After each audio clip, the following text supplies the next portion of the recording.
എല്ലാവർക്കും നമസ്കാരം. എല്ലാവർക്കും എൻ്റെ പുതിയൊരു വീഡിയോയിലേക്ക് സ്വാഗതം. നമുക്കിന്ന് ഉണക്കച്ചെമ്മീൻ കൊണ്ട് എങ്ങനെയാണ് ചമ്മന്തി തയ്യാറാക്കുന്നതെന്ന് നോക്കാം. എല്ലാവർക്കും ഇതൊന്ന് ട്രൈ ചെയ്ത് നോക്കാവുന്നതാണ്. പെട്ടെന്ന് തയ്യാറാക്കാൻ പറ്റിയ, നമ്മുടെ വീടുകളിലൊക്കെ സാധാരണയായി വെക്കാറുള്ള ഒരു വിഭവമാണ് ഉണക്കച്ചെമ്മീൻ. ഇതുകൊണ്ട് നമുക്ക് ചമ്മന്തി ചെയ്യുന്നത് എങ്ങനെയാണെന്ന് നോക്കാം. ആദ്യം തന്നെ നമുക്ക് കൊഞ്ച് നന്നായിട്ടൊന്ന് വറുത്തെടുക്കാം.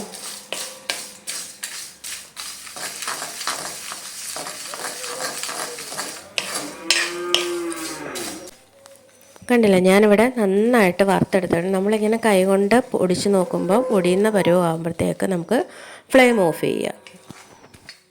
ഇതിൻ്റെ തലയൊക്കെ കളയാൻ എല്ലാവർക്കും അറിയാമായിരിക്കും. എന്നാലും നമ്മളിതൊരു മുറത്തിനകത്തിലിട്ടിട്ട് വേണം ചെയ്യാൻ. ഒരു മുറത്തിനകത്തിലിട്ടിട്ട് ഇതുപോലെ ചിരട്ടയുടെ പുറം കൊണ്ട് നമ്മളിങ്ങനെ അമർത്തി കൊടുക്കുമ്പം അതിൻ്റെ തലയൊക്കെ ഇങ്ങനെ പൊടിഞ്ഞു പോരും. നമുക്ക് എന്നിട്ടത് പാറ്റി എടുക്കണം. അപ്പോൾ ഞാനിത് നന്നായിട്ടൊന്ന് വൃത്തിയാക്കി എടുത്തിട്ട് വരാം. കണ്ടില്ല, ഞാനിവിടെ തലയൊക്കെ കളഞ്ഞ് നല്ല വൃത്തിയായിട്ടെടുത്ത് നല്ല വൃത്തിയായിട്ട് കഴുകി എടുത്തിട്ടുണ്ട്. അടുത്തായിട്ട് നമുക്ക് ഞാനിവിടെ ഒരു മുറി തേങ്ങ എടുത്തിട്ടുണ്ട്.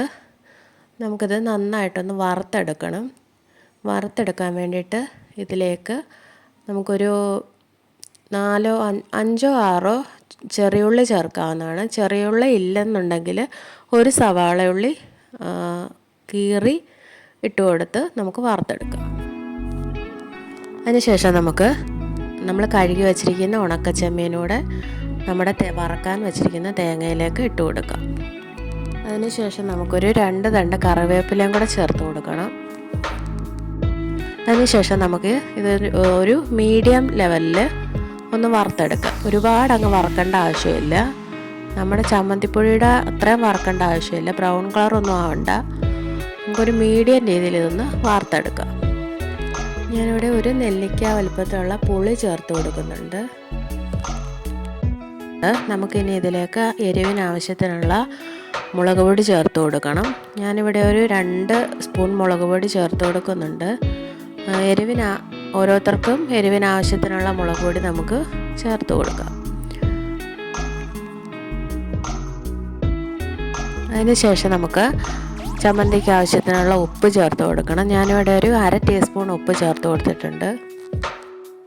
അതിനുശേഷം നമുക്കിതൊരു മിക്സിയുടെ ജാറിലേക്കിട്ട് നന്നായിട്ടൊന്ന് അരച്ചെടുത്തിട്ട് വരാം. കണ്ടില്ല, ഞാനിവിടെ നന്നായിട്ട് അരച്ചെടുത്തിട്ട് വന്നിട്ടുണ്ട്. എല്ലാവരും ഇതൊന്ന് ട്രൈ ചെയ്ത് നോക്കണം. ട്രൈ ചെയ്ത് നോക്കി ഇഷ്ടപ്പെടുവാണെങ്കിൽ സബ്സ്ക്രൈബ് ചെയ്യണം, സപ്പോർട്ട് ചെയ്യണം. Thank you.